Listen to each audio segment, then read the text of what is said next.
بسم الله الرحمن الرحيم.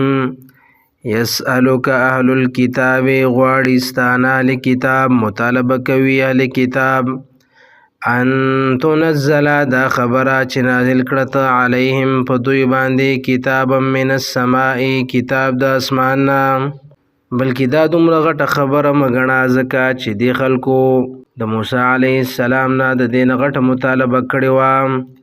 فقد سألوا موسی پس یقینا غوښتلې وه دوی د موسی علیه السلام نه اکبره غټه خبره من ذالک د دینه.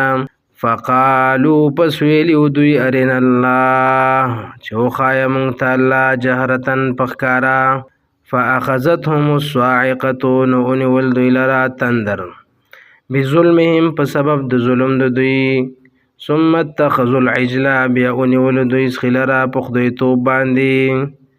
من بعد ما جاءتهم البینات رستو د دینا چې راغلل دوی ته دلیلونه ښکاره.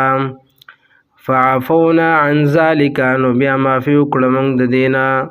وآتینا موسی او ورکړی موږ موسی علیه السلام ته سلطانا مبینا دلیل ښکاره یا سلطانا مبینا غلبه ښکاره.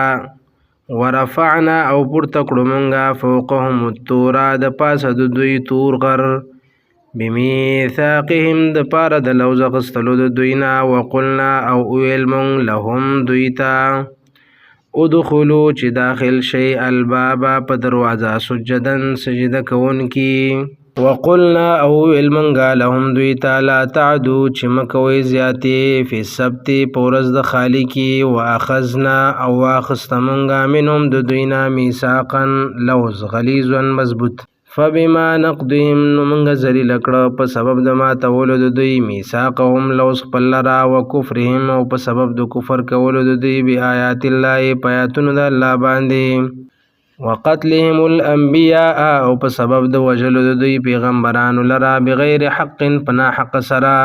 وقولهم او په سبب د دې وینا د دوی قلوبنا چې زړونه زمونږ غلفن په پردو کې دي.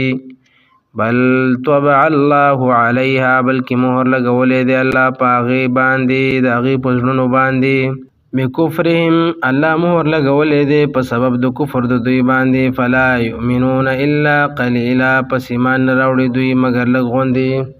وبکفرهم او په سبب د کفر کولو د دوی. وقولهم او په سبب د جوړولو د دوی علی مریم په مریم باندې بهتانا عظیما د بهتان لوی.